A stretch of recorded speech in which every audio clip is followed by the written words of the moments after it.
নমস্কার, গপ্পের স্টেশনে আপনাদের সবাইকে জানাই স্বাগত। আজকে আপনাদের কাছে আমাদের বিশেষ নিবেদন, সুবীর মজুমদারের কলমে ফ্যান্টম খুনি। গল্প পাঠে রয়েছে সৌভিক, পোস্টার ডিজাইনে রয়েছে প্রিয়ম, মিক্সিং এবং মাস্টারিং ও স্পেশাল এফেক্টে রয়েছে শুভায়ু। তো চলুন আজকের গল্পটি শুরু করা যাক। ভূত বলে কি কিছু আছে? যদি থাকে তো তিনি আমাকে কখনো দেখা দেননি। লাইন দুটো চেনা চেনা লাগছে, তাই না? তা লাগুক। কেন ভূতের কথা বলছি সেটা না হয় পরেই বলা যাবে। আপাতত গল্পে ঢুকে পড়া যাক। বিমল কর্মকার পূর্ব মেদিনীপুর জেলার তাজপুরে তার স্ত্রী ও একটি কন্যাকে নিয়ে সুখে দিন কাটাচ্ছেন।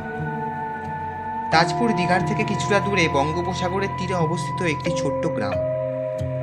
ট্যুরিস্ট স্পট নয়, তাই হইচই চেঁচামেচি নেই, নিরিবিলি মনোরম পরিবেশ। বিমলবাবু প্রতিদিন তার নিজস্ব ট্রলার নিয়ে সমুদ্রে মাছ ধরতে বের হন। সাথে থাকে কিছু এক্সপার্ট জেলে, যারা জালে করে মাছ ধরে তার ট্রলারের মধ্যে জমা করে। অন্যান্য দিনের মতোই একদিন সমুদ্রে মাছ ধরতে বেরিয়েছেন। বিকেল হয়ে গেছে, অনেক মাছ ধরা হয়েছে। ঠিক হয়েছে আর এক জাল মাছ তুলে সবাই বাড়ি ফিরে যাবেন। সেই মতো শেষ জালটা তোলা হলো, কিন্তু তার মধ্যে শুধু মাছ ছিল না, একটি লাশও ছিল। পুলিশকে খবর দেওয়ার পর তারা এসে লাশ নিয়ে গেল। পোস্টমর্টম রিপোর্টে দেখা গেল মাথায় একটি গভীর আঘাতের চিহ্ন আছে। এই আঘাত ও জলে ডুবে শ্বাসরোধ হওয়ার জন্যই লোকটির মৃত্যু হয়েছে। মৃতের হাতে একটি দামি ঘড়ি আর পিঠে একটি বাজ পাখির ট্যাটু করা আছে। অন্যান্য থানাতে খবর দিয়ে জানা গেল শঙ্করপুর থেকে একটি মিসিং ডায়েরি হয়েছিল বটে, তবে যে ডায়েরি করেছিল তার ফোন নাম্বারে এখন কল লাগছে না। তখন আশেপাশে নানা জায়গায় বেওয়ারিশ লাশের পোস্টার টানিয়ে বিজ্ঞাপন দেওয়া হলো। বিজ্ঞাপন দেখে মিস নলিনী পাল বলে এক মহিলা পুলিশের কাছে এসে জানালেন তিনি শঙ্করপুর থেকে আসছেন আর লাশটি তার দীর্ঘদিনের বন্ধু সুকুমার দাসের। তিনি মিসিং ডায়েরি করেছিলেন বটে, তবে 7-8 মাস আগে। এখন তার ফোন নাম্বার চেঞ্জ হয়ে গেছে। পুলিশ তার কাছ থেকে যে জবানবন্দি পেল তা এই রকম। অনেক বছর ধরেই নলিনী পালের সঙ্গে সুকুমার দাসের ঘনিষ্ঠ বন্ধুত্ব ছিল। সেটা একসময় ভালোবাসায় পরিণত হলেও তাদের বিয়ে হয়নি। তারা মাঝে মাঝে পরস্পর দেখা সাক্ষাৎ করতেন, আবার যে যার নিজের জায়গায় ফিরে যেতেন। এর মধ্যে নরেন্দ্রনাথ দে ও তার মিসেস সবিতাদের সঙ্গে তাদের পরিচয় হয়। তাদের একটি 1 মাসের মেয়েও ছিল। এরা সুদূর শান্তিপুর থেকে এসে ঘরের খোঁজ করতে থাকে। সুকুমার দাসের কাছে এলে তিনি ওদের ভাড়া দিতে সম্মত হলেন। এদের স্বভাব ভালোই ছিল। মিসেস সবিতার সঙ্গে তার অনেক কথাও হতো। সে সবেমাত্র 20-তে পা দিয়েছিল, আর মিস্টার নরেন্দ্রনাথের বয়স ছিল 35। বয়সের ফারাকটা একটু বেশিই ছিল। সুকুমার দাসের একটি মাছ ধরার ট্রলি ছিল। মাছের বিজনেসই ছিল তার প্রধান জীবিকা। একদিন সুকুমার বাবু ট্রলি নিয়ে সমুদ্রে একা মাছ ধরতে গেলেন, কিন্তু ফিরে এলেন না। চারিদিকে খোঁজ করেও যখন তার কোনো হদিশ পাওয়া গেল না, তখন ফোন করে মিসেস পালকে ডাকা হলো। পুলিশে মিসিং ডায়েরি করা হলো। মিস্টার ও মিসেস দে সাক্ষী থাকলেন। নলিনী দেবীকে এলাকার বাইরে যেতে নিষেধ করে ছেড়ে দেওয়া হলো। মিস্টার ও মিসেস দেকে জিজ্ঞাসাবাদের জন্য আনানো হলো। তারা তখন শান্তিপুরে ফিরে গিয়েছিল। এর কারণ জানতে চাওয়ায় তারা বলল ওই ঘটনার পর তারা ভয় পেয়ে ফিরে গিয়েছিলেন, পাছে পুলিশ তাদের সন্দেহ করে। ইন্সপেক্টর বললেন, সন্দেহ তো এখনো হচ্ছে। আপনারা মিসিং ডায়েরিতে জানিয়েছিলেন 24 তারিখ সকালে সুকুমারবাবু মাছ ধরতে গিয়েছিলেন, কিন্তু সুকুমারবাবুর হাত ঘড়ি বন্ধ হয়ে যাওয়ার আগে পর্যন্ত সময় দেখাচ্ছে রাত 10:05 ও তারিখ দেখাচ্ছে 23। সাধারণ ঘড়িতে তারিখ দেখা যায় না, কিন্তু এ ঘড়িতে তারিখ রয়েছে। সুতরাং জলে পড়ে যাওয়ার ফলে সেটি বন্ধ হয়েছে। যদি আমি ধরি তাহলে সুকুমারবাবু মোটেই 24 তারিখে নিখোঁজ হননি, হতে পারেন না। মিস্টার ও মিসেস দিকে জেরা করে তেমন কিছু পাওয়া গেল না বলে তাদের রাজ্যের বাইরে যেতে নিষেধ করে তখনকার মতো ছেড়ে দেওয়া হলো।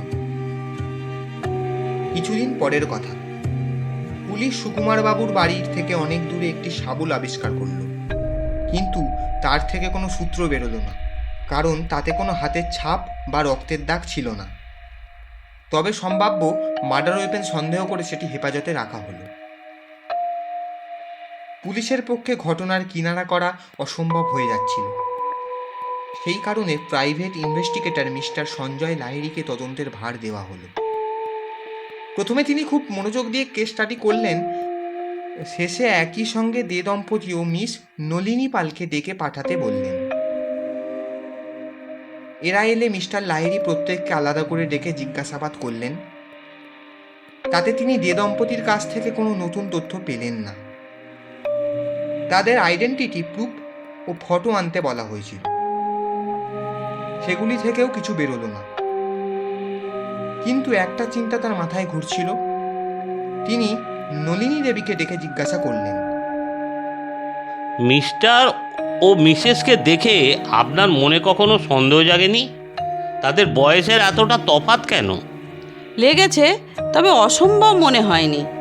এছাড়া অন্য কিছু আপনার মনে খটকা জাগায়নি? কীরকম খটকা? ওদের চেহারা দুটো দেখুন। লাহিড়ি ছবিটি দেখালে নলিনী দেবী বললেন, দেখে মনে হয় যেন স্বামী স্ত্রী নয়। লাহিড়ি কথাটি কেড়ে নিয়ে বললেন, বাবা মেয়ে? ঠিকই তাই, স্বভাবেও তাই মনে হয়েছিল। দে দম্পতি ও তাদের মেয়ের ডিএনএ টেস্ট করানো হলো।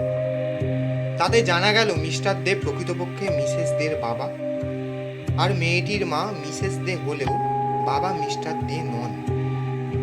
তাদের অ্যারেস্ট করে জেরা করা হলো। তাতে জানা গেল মিস্টার দে আসলে মিস্টার অমল রায়।